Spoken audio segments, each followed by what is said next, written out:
días, don Jorge Eliezer. Esta es una entrevista para Periodismo Deportivo y sobre todo gracias por ayudarnos con este trabajo. Entonces quería saber usted qué lo motivó y por qué llegó a ser un locutor deportivo.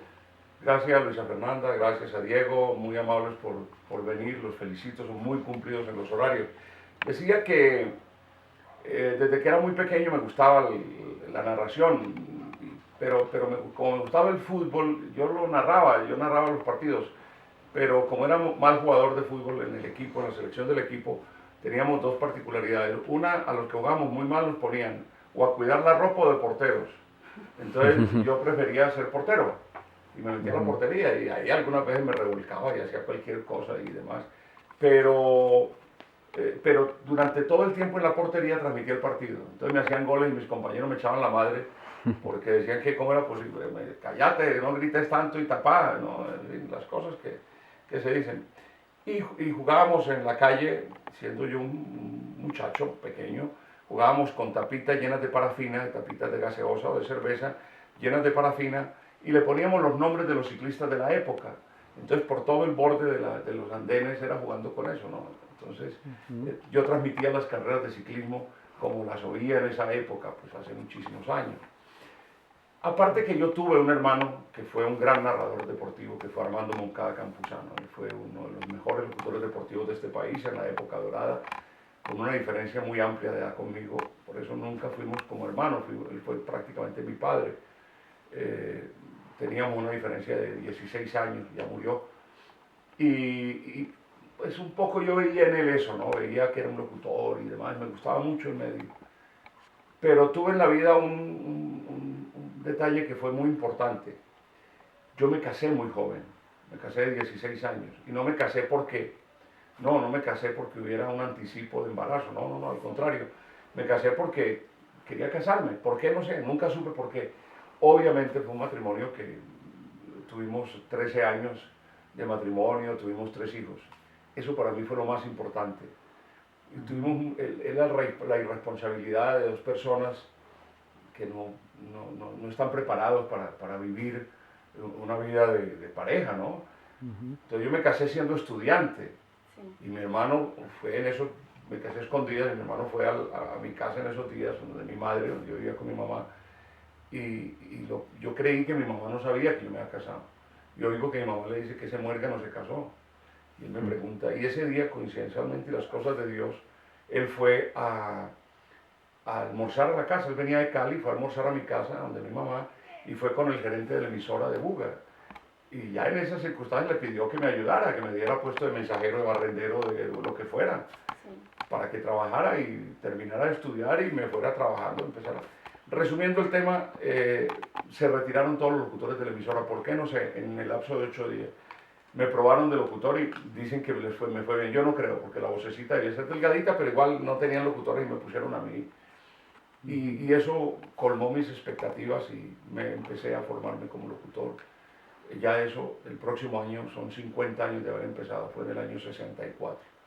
Entonces, comencé y como tenía el gusanito de ser narrador deportivo, pues narraba.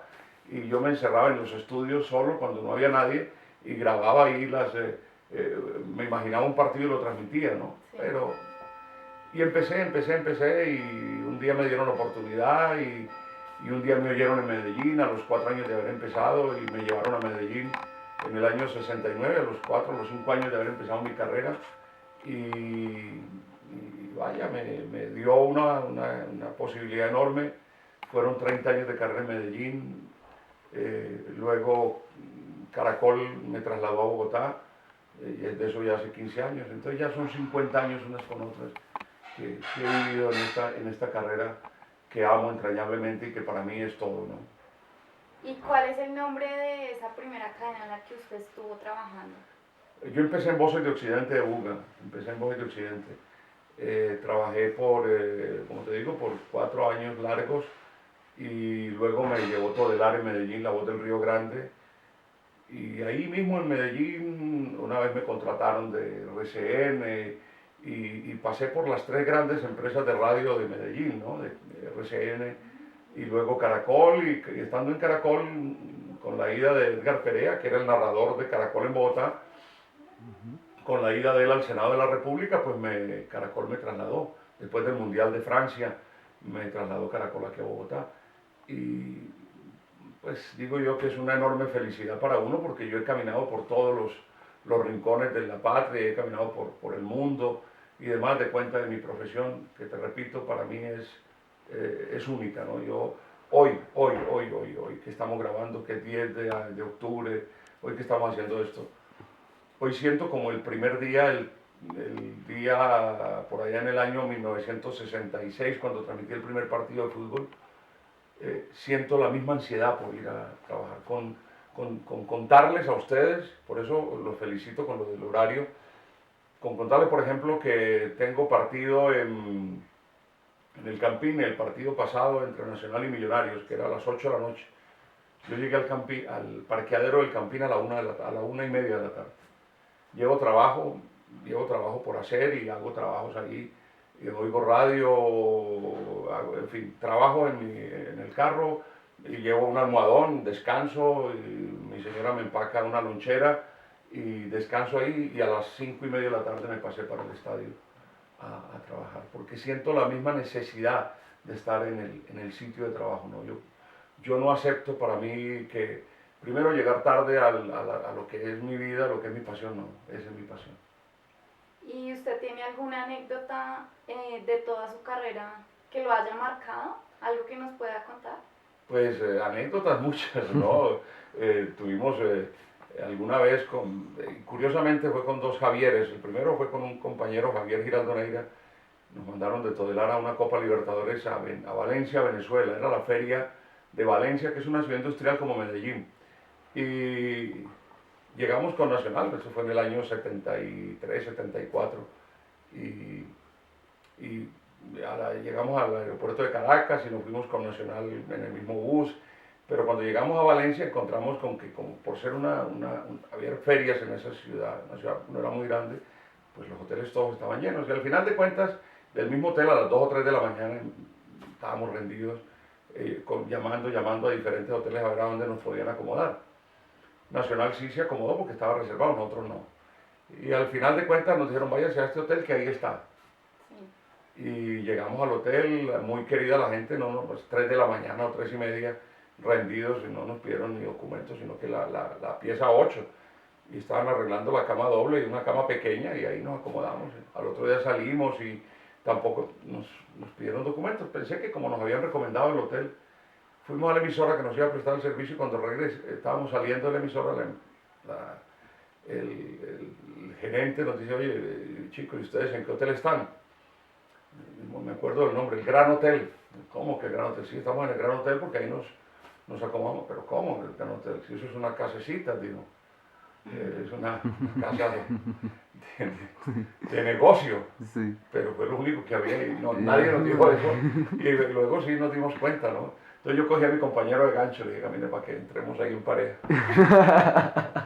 Y después con Javier Hernández nos pasó lo mismo, pero ya fue en París. Pero ahí fue ya, yo había ido a los Juegos Olímpicos a Moscú en el año 80 y en el 81, al año siguiente creo que fue un torneo Esperanzas de Toulon, en Toulon, Francia. Y a la ida nos pasó que se nos avivaron y nos acomodaron en 2 habitaciones con el grupo de RCN que iba yo en esa época. Y nos tocó pagarlo, imagínate, en París, una habitación con una cama perdida cuando estaba mi compañero en la otra habitación, no era justo.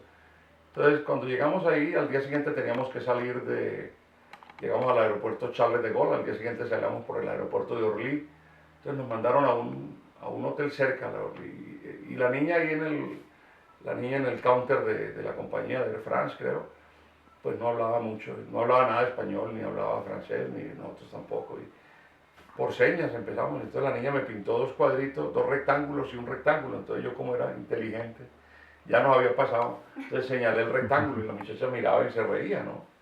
Hasta que llamaban a un intérprete y le dijo, no, ya lo que le está diciendo es que quiere con 1 con 2 camas. No dijo madre. Y volví a pedir lo mismo. Pero bueno, esas son cosas, y muchas cosas le pasan a uno, ¿no? Pero digo que es parte de esta profesión, en tantos años, que uno realmente aprende a disfrutarlo enormemente, ¿no? Y otras que no se podrán contar. Sí. ¿Y usted sabe más o menos cuántos goles ha cantado No. en toda la trayectoria? No, es muy difícil. Es muy difícil.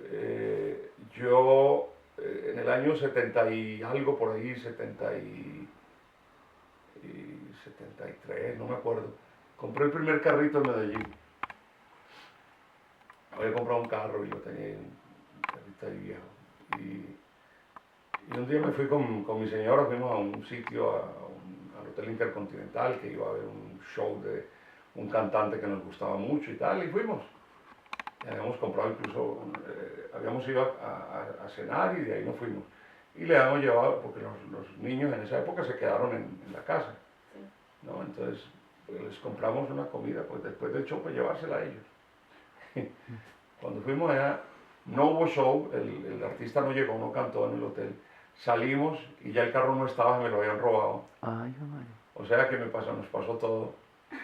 ¿No? Y entonces mi mamá me llamó muy preocupada de Buga y me dice, mira, usted tanto esfuerzo, comprar el carrito, ¿cuánto le había costado? Le dije, como 2000 goles, mamá. Dije yo, pues ahí, pero no era eso, ¿no? Un día cualquiera yo tenía como el juicio de anotar, ¿no? De anotar los partidos, los resultados, porque hacía como las alineaciones. Sí. Pero después paré y de unos años a esta parte empecé a notar porque me llamó la atención que yo siempre transmitía de estadios distintos, entonces que a veces yo empezaba a echarle cabeza, yo estuve en el estadio de Tokio, ¿cómo se llama el estadio de Tokio? Entonces me lo buscaba y me acordaba, Estadio Nacional de Tokio, en el estadio de tal, en los pueblitos, ¿no? Que uno va y transmite un partido. Y volví y hice, pero no, nunca hice como juicioso para saber cuántos goles he cantado, pero sí he cantado muchos goles, pues imagínate, desde el año, nunca paré, desde que empecé en el año 66 a narrar hasta hoy. O sea, narrando como locutor voy a cumplir 50 años y como narrador voy a cumplir 48 años. ¿Y usted sí recuerda cuál fue el primer gol que cantó? El primer partido lo recuerdo, porque me entrené toda la semana. Hubo un partido en Buga que le dieron un campeonato nacional y le tocó a Buga un partido, pues un campeonato nacional de mayores. Y jugaron en Buga ese día el equipo, la selección de Boyacá y la selección del Huila. Y me entrené toda la semana. Gol del Boyacá, gol del Huila, y el partido quedó 0-0. Eso me tocó. Y el primer gol fue a un siguiente partido, pero no, eso sí, no fue tan me impactó tanto eso que no pude cantar el gol que quedé decepcionado. Y mi compañero, el que hizo la parte comercial en Voces de Occidente, cuando terminamos, un viejo locutor, cuando terminamos le pregunté, ¿cómo te pareció? Y me dijo, sí, fue el partido del perdón. El perdón, ¿y por qué el perdón? Y me dice, claro, porque todo el tiempo te la pasaste diciendo, lleva la pelota Pedro, perdón es Juan, toma la pelota Antonio, perdón es Luis. No sabía quién era, pero bueno, ahí me empecé, lo importante era tirarme al agua. Y por último, ¿cómo nace su famosa frase que dice, gracias a Dios hay fútbol? Hay varias frases, una de ellas, esa quizá fue una de las últimas frases y es para mí es una linda reflexión.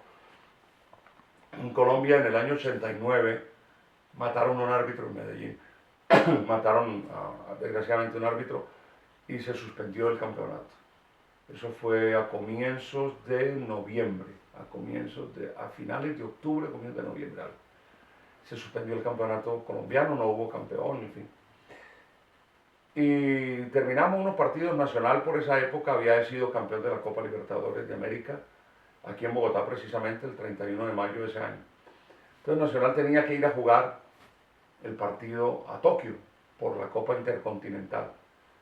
Eso fue al 11 de diciembre, creo que fue el partido, no lo recuerdo bien cuándo fue la fecha. Y pues imagínate lo que significó ese viaje, primero con muchas dificultades porque era un vuelo que íbamos a tomar saliendo Bogotá, Lima, en Lufthansa, y en Lima agarrábamos un vuelo que venía de Brasil, que hacía Río, Sao Paulo, Lima, Los Ángeles, Tokio. Y resulta que el vuelo que salía de Bogotá no llegó ni salió, porque había una bruma espantosa aquí en Bogotá y el avión de Lufthansa no pudo entrar a Bogotá, tuvo que volar directo donde venía y pasar a Lima. Entonces no nos pudo recoger, perdimos la conexión. Entonces tuvimos que esperar un día más que el avión regresara y hacer ya el recorrido distinto, no cortando por el Pacífico, sino volando por el Atlántico a Europa, un viaje larguísimo, y paramos en Frankfurt, y en Frankfurt otro avión nos recogió 6 horas después. Hicimos Frankfurt-Tokio, 16 horas en ese vuelo, y de aquí para allá 11, 12 horas. Es decir, fue una travesía espantosa, larga, dura, muy difícil. Y obviamente para uno llegar y las conexiones, el idioma y demás, la televisión del Japón era la encargada de prestarnos todo el servicio técnico. Fue una gran emoción cuando yo me coloqué los audífonos después de mucho rato y no entenderle al hombre, aunque venía un attaché que nos servía de intérprete, pero obviamente los muchachos al no hablar el mismo idioma y uno no saberles preguntar, no, es que estoy esperando la señal, y él me decía, sí, es que están enlazando 2 satélites, era un satélite en Fuji, no sé qué, en Fiumicino, y el otro en no sé dónde, y fuera de eso Chocontá. Resumiendo el tema, cuando yo oigo, ya después de una hora de estar ahí con los audífonos puestos, oigo que aparece por ahí una voz en Colombia, una voz en español, sí, y un acento muy de la zona cundiboyacense. Era el operador de Telecom que me salió ahí. Me emocionó muchísimo eso, ¿no? Gracias a Dios, qué bueno, tal bueno. Y cuando ya empezamos la transmisión al aire, me dan cambio y yo, vamos a Tokio y tal. Y a mí no se me ocurrió más nada decir, sino gracias a Dios hay fútbol, porque habíamos venido con esa para de fútbol que no hemos tenido. Y lo dije, gracias a Dios hay fútbol, con una gratitud a Dios, porque hoy estábamos otra vez en una cosa que a mí me gusta y me gusta hacer y que yo no consigo hacerla, no hacerla. Para mí un domingo el fútbol es terrible. Entonces salió eso. En fin, hicimos el partido y demás. Cuando yo regreso a Medellín, un sacerdote amigo, un joven sacerdote, me llamó emocionado. Me dice, Jorgito, qué frase tan bella, qué cosa tan emotiva, como salió del alma ese grito, dándole gracias a Dios por el fútbol. Y entonces me sonó muy bonita la frase, y más que la frase me sonó muy bonita la explicación de mi amigo sacerdote. Sí. Y de ahí la seguí utilizando. Como en su momento el espectacular que salió, no sé, esa sí no supe dónde salió. Otra frase que hay por ahí, cuando llega el minuto 29-20 del partido, yo digo, el 29-20 como el viejo teléfono, porque era el teléfono de mi casa en Buga. Entonces mi madre, que dicen que nosotros sacamos la voz del locutor, fue a mi madre. Mi madre tiene una voz muy fuerte, y entonces era 29-20, decía mi madre. Ahí tienes tú. Todas esas son frases que salen de momento. Muchísimas gracias. Gracias a ti, muchas gracias también a Diego. Gracias por haberme invitado, por haber compartido con ustedes, y qué rico que haya este tipo de carreras que son las que sirven para formar. Porque a nosotros nos formamos, digo, todos los de mi época, nos tuvimos que formar a los trancazos empíricamente, y le menciono Peláez, todos los de mi época somos empíricos, y es una gran envidia porque ustedes tienen la posibilidad de prepararse universitariamente, pasar por la universidad, y después tienen que venir a la realidad que es esta profesión. Muchas gracias, buenas tardes. Hasta luego. Hasta luego.